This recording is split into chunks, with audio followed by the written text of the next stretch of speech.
means the little boy of Nanda. So he knows Krishna's abode is eternal, so naturally all his transcendental features, including Govardhana Hill, are also eternal and transcendental. In the Garga Samhita we find descriptions of Govardhana appearing here on the earth planet.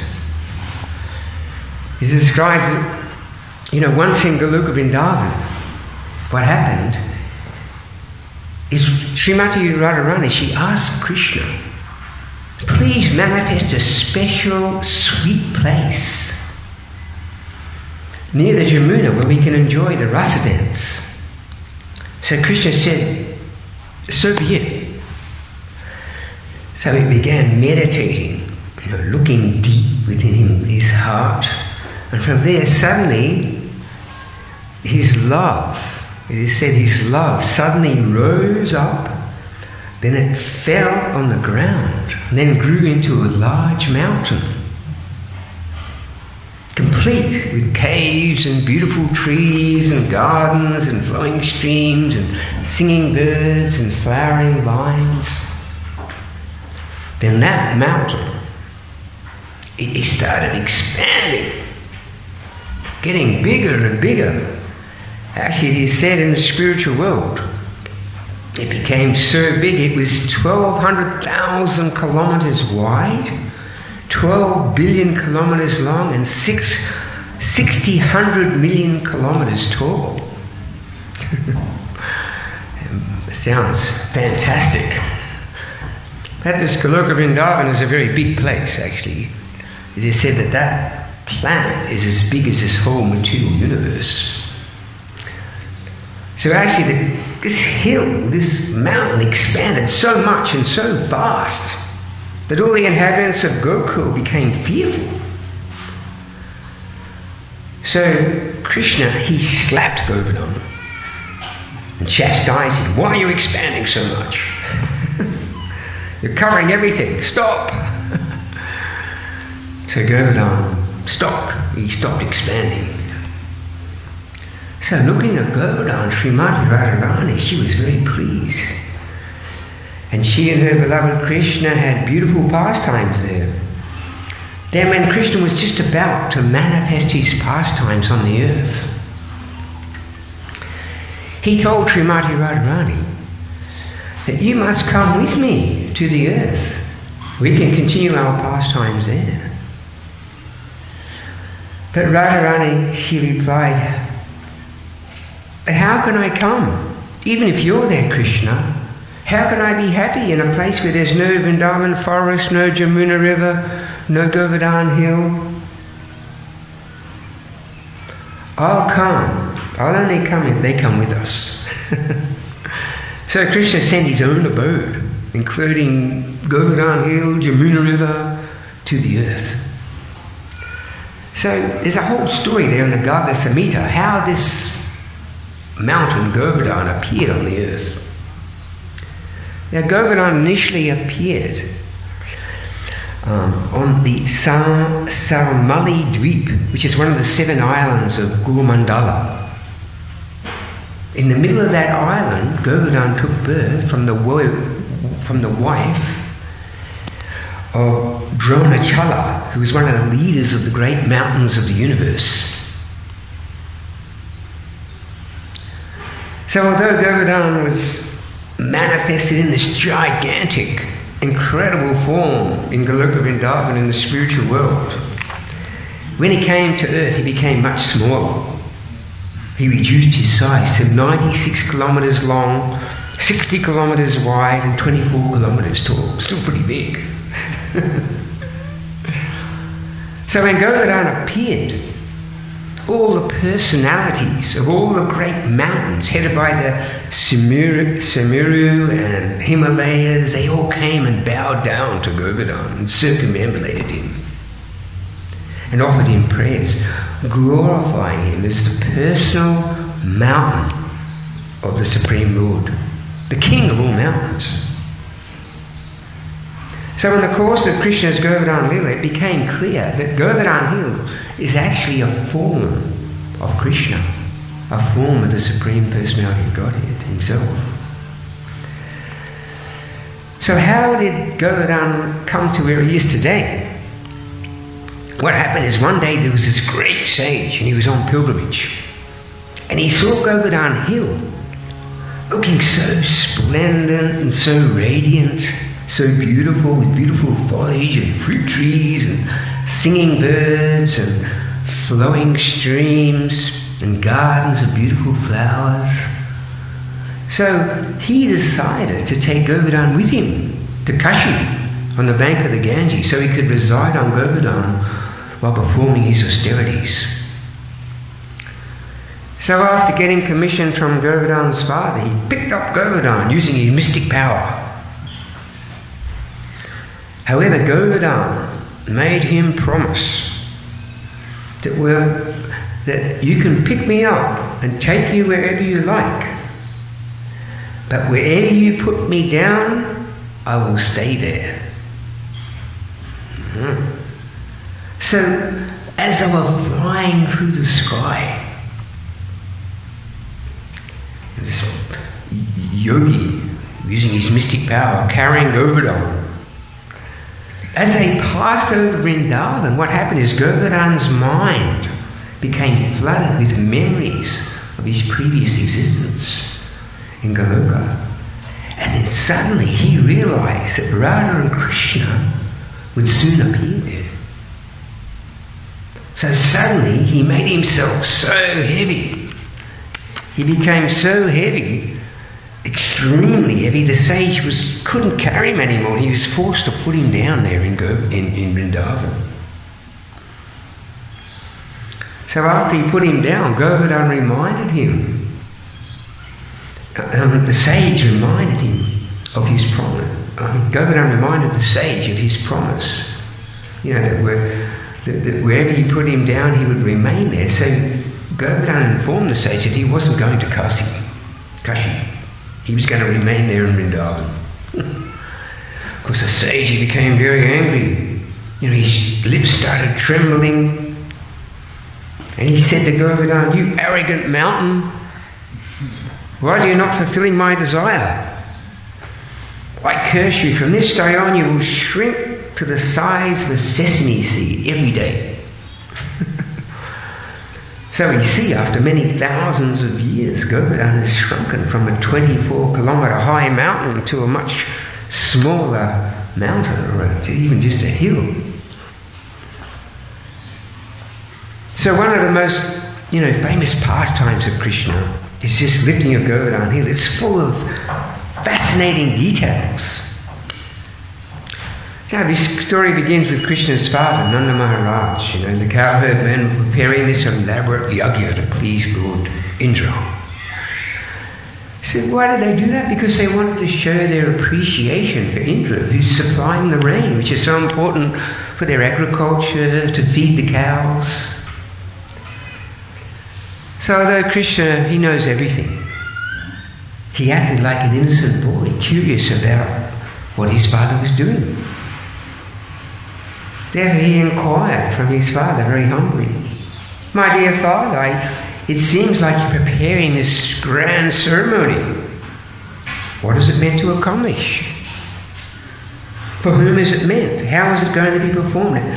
Please explain, I must know now. Is it in accordance with Vedic injunctions, or is it just simply a popular Vedic festival, a Vedic tradition?" So Krishna was demanding very serious answers from his father. So Nanda Maharaj explained, it's been our family tradition to show gratitude to Lord Indra. Every year we perform this yajna because he's supplying the rain. And since we're cow-herding people, rain is so important, so we can grow the grass to feed our cows. Nanda Maharaj, he has 900,000 cows. So 900,000 cows, they eat a lot of grass.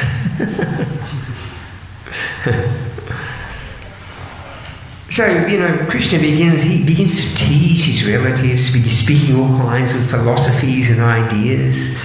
Then he concludes by pointing out that the residents of Vrindavan should be recognized. Should recognize their relationship with Govardhana, Vrindavan forest and cows. So Krishna went on to make this radical proposal.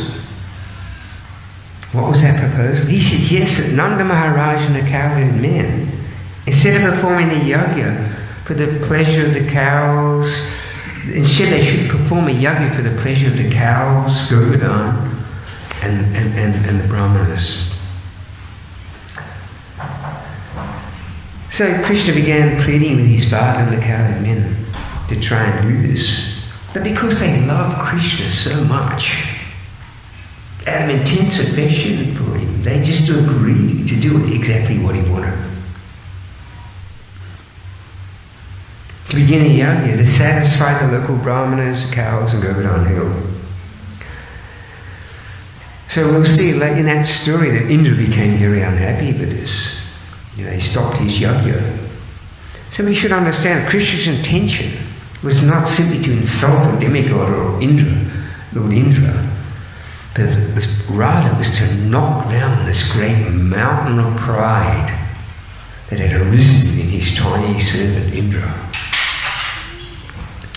Although Indra was a devotee of Krishna, he wasn't a demon, but he'd become very puffed up with his position as the king of heaven, and he foolishly began to even think of himself as a supreme personality of Godhead. So Krishna is teaching us that in this pastime there's many different lessons that Krishna was teaching us. And Krishna is teaching us that he doesn't like to see his devotees become falsely proud.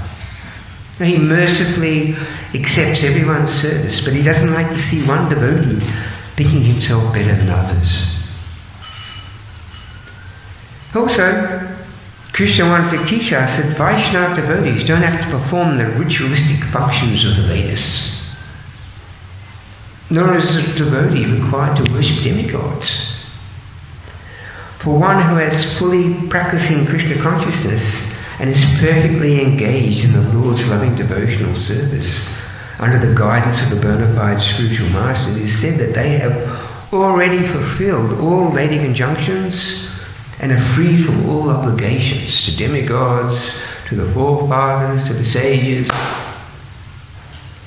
So in order to stop all such acts by his devotees, Krishna wanted to establish the exclusiveness of pure devotional service during his presence on earth.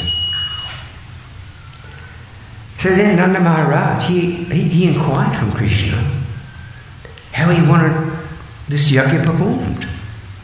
So Krishna instructed him, prepare all these big feast, rice and dal and halva and pakoras and puris, all kinds of milk preparations, sweet rice and sweet balls and laddus and sandesh, rasgullas. And invite all the learned brahmanas who can chant the Vedic hymns and perform the fire yajnas.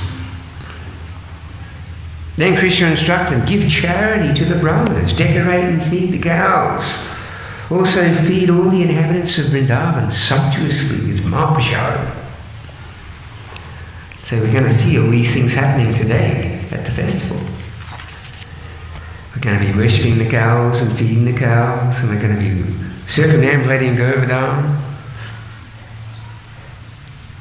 So then Krishna instructed them, after everyone has eaten to their full satisfaction, you should all dress and decorate yourself very nicely, smear sandalwood paste over your bodies. In India at this time it's extremely hot. So the sandalwood, it cools you down. So, when you go to Govardhana, it's like 20-kilometer walk. So in the heat, in the hot, it's like the sandalwood keeps you cool. And it's amazing. And then Krishna said, told them, after smearing your bodies with sand, you circumambulate the cows, the brahmanas, the sacrificial fire, and then circumambulate Govardhana Hill. And so it was a very nice festival. And of course, there was another reason why Krishna performed this This is one of the reasons why Krishna performed, another reason why Krishna performed this festival. This lifting of Govardhana Lila, because he wanted to inaugurate this yearly festival for all time to come. And from that day on, we see that lasting like 5,000 years ago, this Govardhana festival has been performed every year in Vrindavan, where Govardhana Lila, the cows are worshipped, huge amounts of prasadam. If anyone's been to Vrindavan, to Govardhana, at this time you'll see tens and thousands of people come from all the neighbouring villages. And they have this, and they all bring foodstuffs, and they have this huge mountain of food.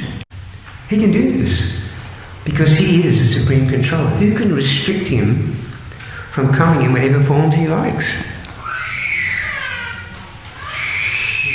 So, this story goes on, when Indra understood his yajna had been put aside, out of foolish pride, he became so furious.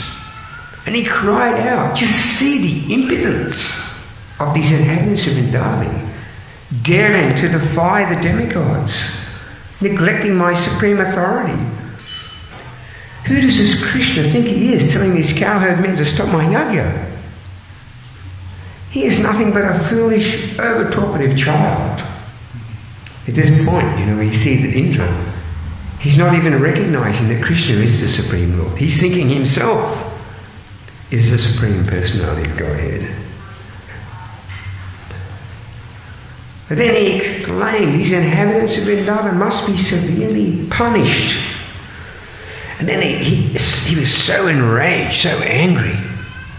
He summoned the most devastating cloud, and soon blazing lightning, roaring thunder, huge hailstones, it said that raindrops as big as pillars began inundating Vrindavan.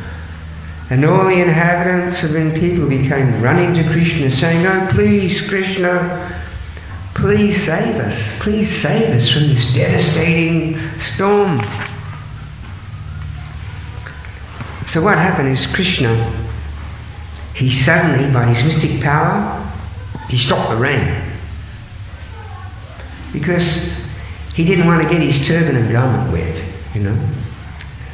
So then he jumped off his balcony, he ran from his house, and immediately picked up Govardhana on his left hand and held it on his little finger. Then the rain started pouring again. Then he called out, "Oh, inhabitants of Vrindavan, please take shelter under the umbrella of Govardhana. I've just lifted." Everyone was astonished. How is it possible that Krishna, he's lifted this huge mountain on his little finger? But they were thinking like that because they don't know that Krishna is the Supreme Personality of Godhead. They think he's just one of them. They just treat him as a playmate, a friend, a helpless child, a handsome boyfriend, in complete familiarity. They don't even know who Krishna is, that he is God. And this is all due to Krishna's mystic power, the Yoga Maya potency. So although he is the Supreme Personality of Godhead here in Braj, he simply wants to be loved as the darling little boy of Nanda and Yasoda. And this gives Krishna the greatest pleasure, the greatest enjoyment. It actually delights him to associate with his pure devotees in this way.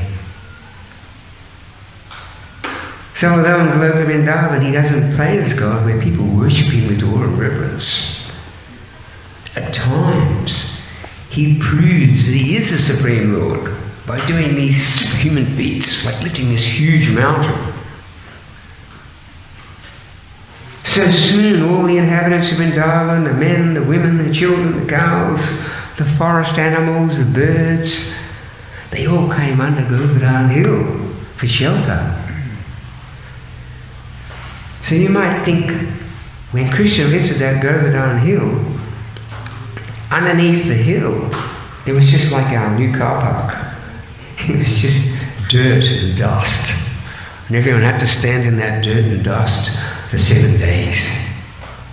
But no, when Krishna lifted Govardhana, under that hill was an amazing valley, lit up by effulgent jewels, and the floors were embedded with touchstone. There was luxurious fields of rich barley grass for the happy cows.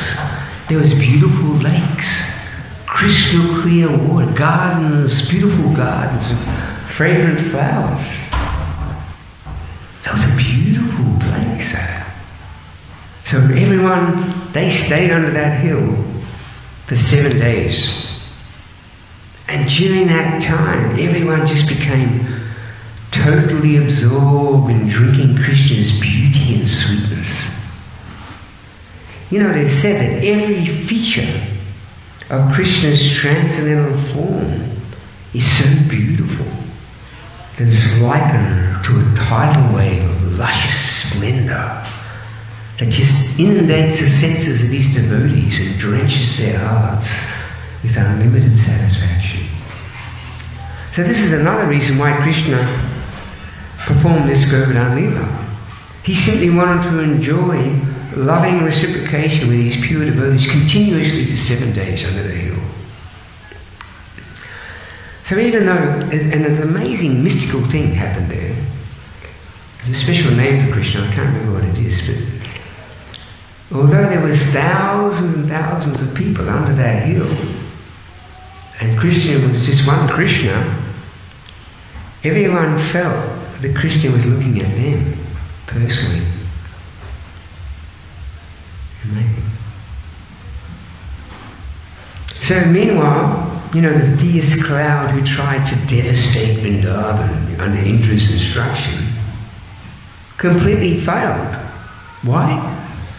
Because by Krishna's mystic potency, as soon as these big drops of water, which were as big as pillars, hit the ground, they just dried up.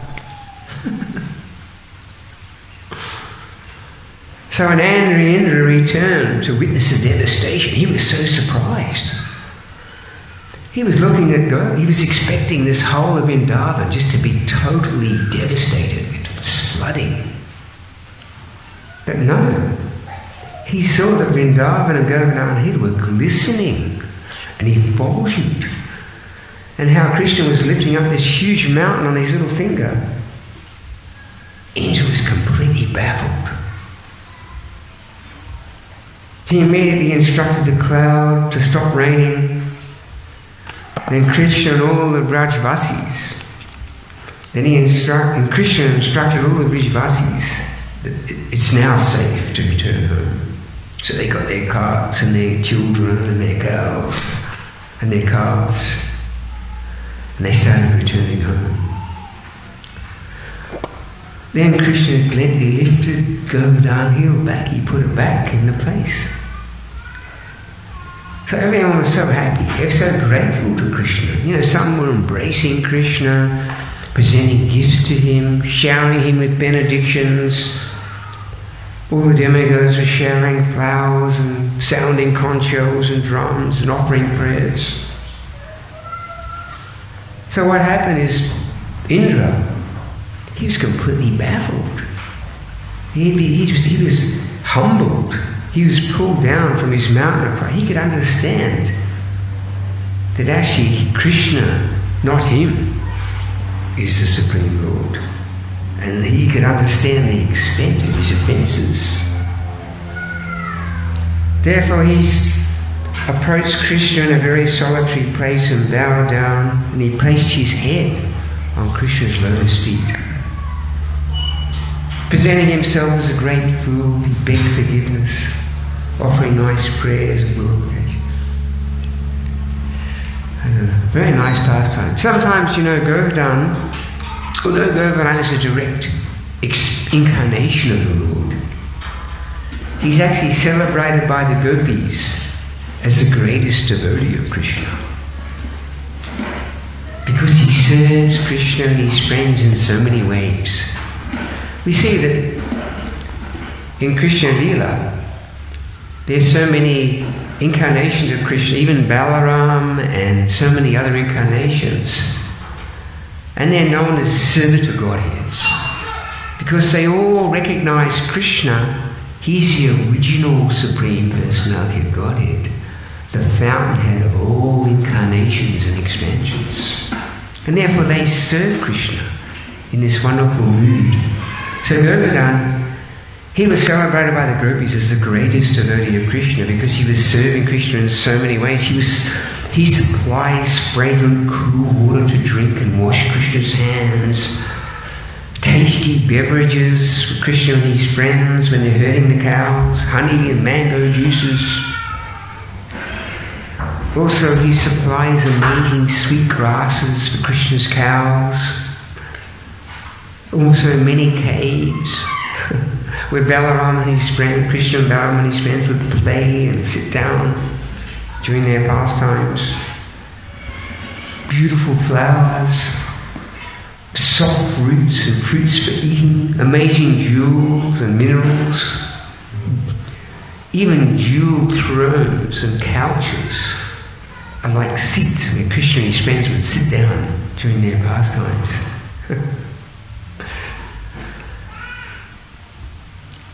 And beautiful forests where Krishna enjoys his nectarine pastimes with his cowherd friends and the gopis and Radharani. So this is a very special day, Govardhana. This is in the old Vaishnava culture. This is one of them, said to be one of the most important festival days for the whole year. So it's very special. So just it's nice, to hear do these pastimes, just so we can remember these pastimes, during this beautiful festival today.